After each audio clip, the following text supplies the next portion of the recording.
3. Hey folks, welcome to Cooking with Dave. What? It's Wednesday, it's Hump Day. And on Hump Day, we do Chinese food.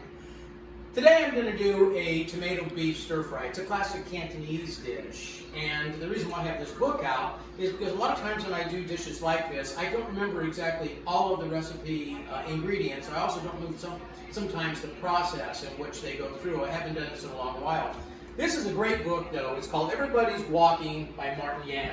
And he's been around for a long time. So I'm going to put this down and let's get started.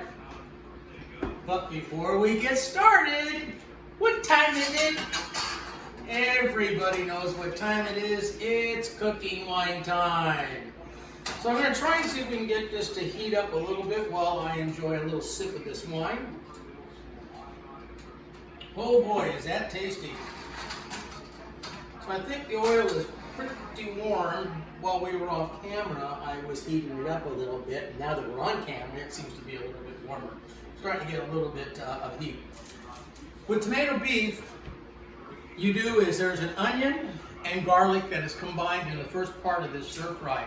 I'm adding some ginger to it because very little Chinese cooking that I've done doesn't have ginger in it, and I love the flavor of ginger. I think I could brush my teeth with ginger if I really tried. So let's get started. We're going to see that we got quite a bit of sizzle going on.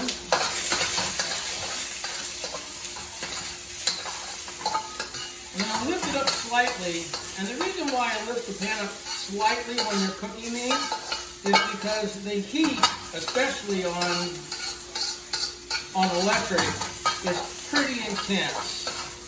So what we want to do is kind of break these up a little bit. The recipe calls out for them to be quartered. They're going to break down a little bit here as we move through this. As we can see now, we're just about there. Maybe that part where you have to bang this down, doesn't that look like I'm important? The next thing we're going to add in is going to be, these are Italian red peppers. This calls actually, this calls for green bell pepper. I don't have any green bell pepper. One of those things when you go to the store, you say, hey, let's get some green bell pepper, and then you come out of the store and you go, damn it, I forgot the green bell pepper. So we're going to substitute in these peppers. They should be very good.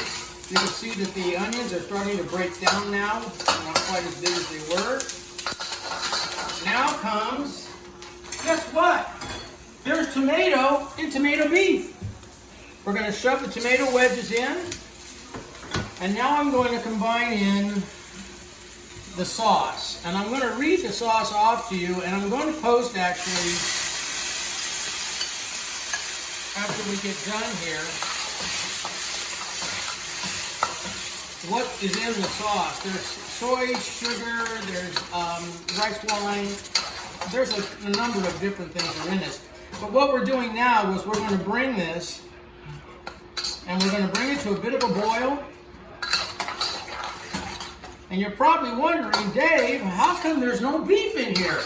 Well, I'm going to tell you why there's no beef in here. Because the beef is right here. And I'm going to ask my bride to scoop in on that. What I did earlier while we were off camera, and all those talking shows do this, is that I pre-browned the beef. I pre-browned the beef. But you do a little bit of browning on that. Now what I'm going to do is I'm going to add in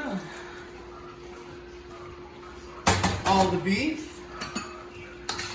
And we're going to mix this all around. The one beautiful thing I absolutely love about Chinese cooking is that everything comes together very quickly. It's extremely labor intensive in the front end of this dish because you spend most of your time chopping and mincing and dicing and doing all this stuff.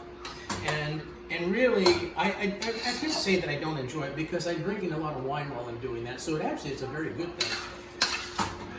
As you can see now that it's starting to come together, what would be nice is if you have a much different color variation. If we had the green bell pepper in here, now you could see how the dish would come together. It's a little more eye appealing. But unfortunately, it's Wednesday, it's hump day, and we don't have any damn green bell pepper in the house, okay? All right, so now we're gonna let it bubble a little bit.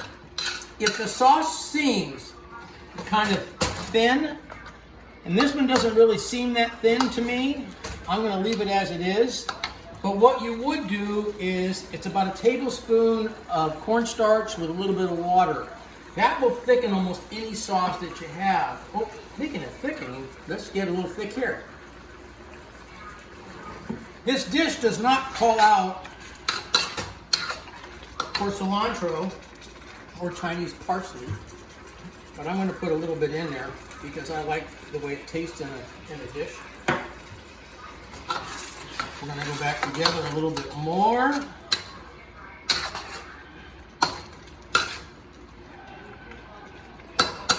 I'm going to bang this down a little bit more because, damn it, I know what the hell I'm doing in here.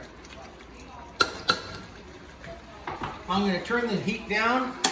I have one more dish I'm going to do here. I'm going to do a stir-fried vegetable rice that's going to go over the top of this. But here it is. This is my version of tomato beef. This is by Martin Yan. I'll post the recipe for you. Bon appetit. Happy hump day.